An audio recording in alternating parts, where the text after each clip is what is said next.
नमस्कार, मेरे साथ मौजूद है पंजाब कांग्रेस के प्रभारी महासचिव भूपेश बघेल। और चर्चा इस बात की हो रही है कि कांग्रेस कार्य समिति की बैठक भी हो गई और उसमें यह भी हुआ कि आने वाले राज्यों के विधानसभा चुनाव को लेकर कांग्रेस पार्टी आगे किस तरह से तैयारी करेगी, रणनीति बनाएगी। और बहुत जल्द नेता प्रतिपक्ष राहुल गांधी पंजाब के दौरे पर जाएंगे। हमारे साथ भूपेश बघेल साहब है। बघेल साहब, किस तरह की तैयारी पंजाब में विधानसभा चुनाव को लेकर आगे कर रहे हैं? पंजाब की हमारी तैयारी पहले से है। राहुल जी और खड़गे जी के निर्देश पे जो संगठन सृजन हुआ, जिला अध्यक्षों की नियुक्ति हुई, उसकी ट्रेनिंग भी होगी। राहुल जी उसमें गए भी थे और उसके बाद ब्लॉक और मंडल और उसके बाद बूथ लेवल में हम लोग काम कर रहे हैं। और SIR में पूरे प्रदेश में सभी बूथों में हमारे DLA 2 की नियुक्ति हो चुकी है। तो ये काम संगठन को मजबूत करने का काम जो संगठन सृजन वर्ष है उसके तहत हम लोग लगातार काम कर रहे हैं। और अब बूथ को मजबूत करने के लिए लगातार हम लोग काम कर रहे हैं और आने वाले दिनों में राहुल जी की यात्रा संभावित है। हम लोग उसकी तैयारी कर रहे हैं। किस तरह की ये यात्रा होगी? रैली, जनसभा, बस यात्रा? ये कहा जा रहा है कि पूरे पंजाब कांग्रेस के तमाम जो नेता है वो एक साथ एक मंच पे एकजुट नजर आए, उसको लेकर। देखिए, जैसे जैसे चुनाव नजदीक आते जाएगा वो रैलियां भी होगी, जनसभा भी होगी और साथ ही अभी पहले तो बस यात्रा की जाएगी। और ये प्रस्ताव हमने दे दिया है।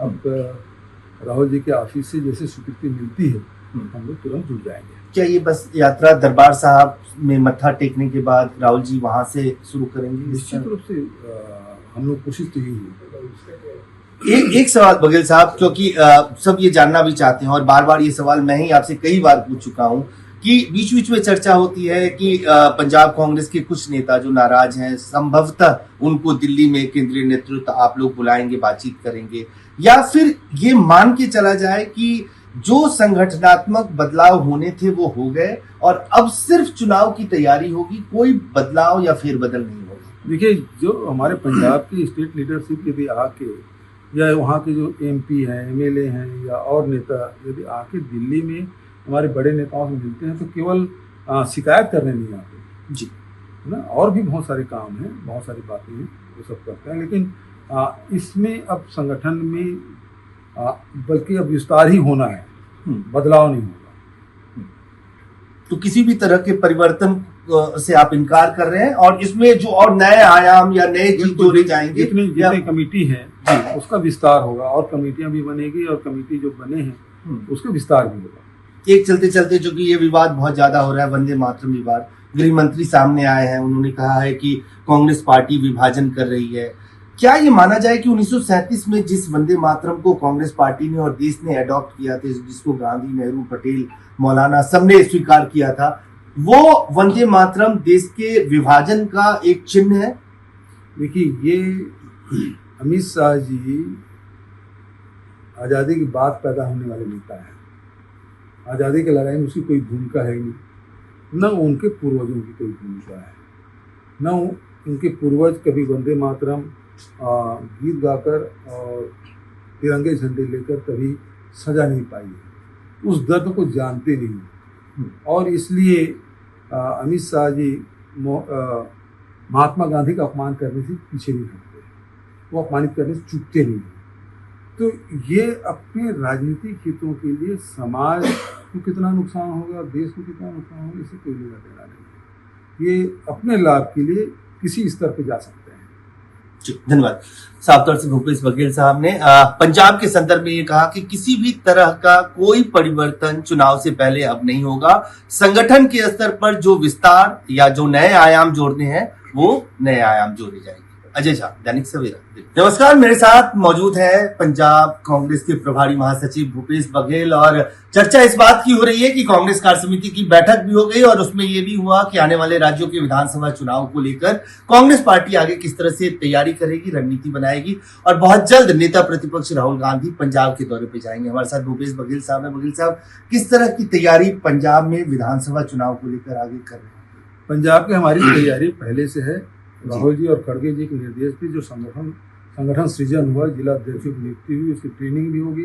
राहुल जी उसमें गए भी थे और उसके बाद ब्लॉक और मंडल और उसके बाद बूथ लेवल में हम लोग काम कर रहे हैं। और SIR में पूरे प्रदेश में सभी बूथों में हमारे DLA फ्लू की नियुक्ति हो चुकी है।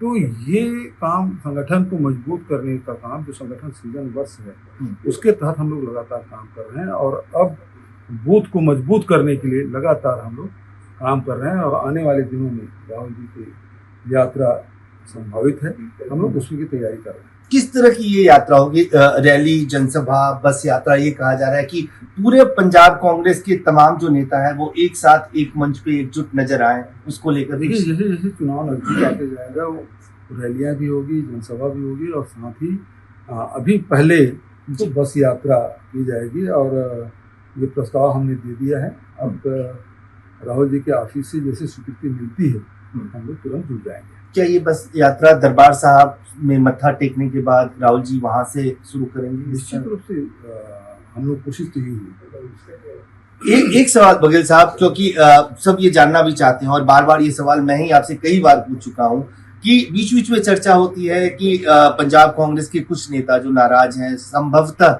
उनको दिल्ली में केंद्रीय नेतृत्व आप लोग बुलाएंगे, बातचीत करेंगे, या फिर ये मान के चला जाए कि जो संगठनात्मक बदलाव होने थे वो हो गए और अब सिर्फ चुनाव की तैयारी होगी, कोई बदलाव या फेरबदल नहीं होगा। देखिए जो हमारे पंजाब की स्टेट लीडरशिप यदि आके या वहाँ के जो एमपी हैं, एमएलए हैं या और नेता यदि आके दिल्ली में हमारे बड़े नेताओं से मिलते हैं तो केवल शिकायत करने नहीं आते जी, है ना, और भी बहुत सारे काम हैं, बहुत सारी बातें हैं वो सब करते हैं। लेकिन इसमें अब संगठन में बल्कि अब विस्तार ही होना है, बदलाव नहीं होगा। तो किसी भी तरह के परिवर्तन से आप इनकार कर रहे हैं और इसमें जो और नए आयाम या नए चीज जोड़े जाएंगे, जितनी कमेटी है उसका विस्तार होगा और कमेटियां भी बनेगी और कमेटी जो बने हैं उसका विस्तार भी होगा। एक चलते चलते जो कि ये विवाद बहुत ज्यादा हो रहा है, वंदे मातरम विवाद, गृह मंत्री सामने आए हैं, उन्होंने कहा है कि कांग्रेस पार्टी विभाजन कर रही है। क्या ये माना जाए कि 1937 में जिस वंदे मातरम को कांग्रेस पार्टी ने और देश ने अडॉप्ट किया था, जिसको गांधी, नेहरू, पटेल, मौलाना सबने स्वीकार किया था, वो वंदे मातरम देश के विभाजन का एक चिन्ह है? देखिए ये अमित शाह जी आज़ादी की बात पैदा होने वाले नेता है। आज़ादी की लड़ाई में उसकी कोई भूमिका है नहीं, न उनके पूर्वजों की कोई भूमिका है, न उनके पूर्वज कभी वंदे मातरम गीत गाकर और तिरंगे झंडे लेकर कभी सजा नहीं पाई, उस दर्द को जानते नहीं और इसलिए अमित शाह जी महात्मा गांधी का अपमान करने से पीछे नहीं हटते, वो अपमानित करने से चूकते नहीं। तो ये अपने राजनीतिक हितों के लिए समाज को कितना नुकसान होगा, देश को कितना नुकसान होगा, इसे कोई लेना देना नहीं। ये अपने लाभ के लिए किसी स्तर पे जा सकते हैं। जी, धन्यवाद। साफ तौर से भूपेश बघेल साहब ने पंजाब के संदर्भ में ये कहा कि किसी भी तरह का कोई परिवर्तन चुनाव से पहले अब नहीं होगा। संगठन के स्तर पर जो विस्तार या जो नए आयाम जोड़ने हैं वो नए आयाम जोड़े जाएंगे। अजय झा, दैनिक सवेरा।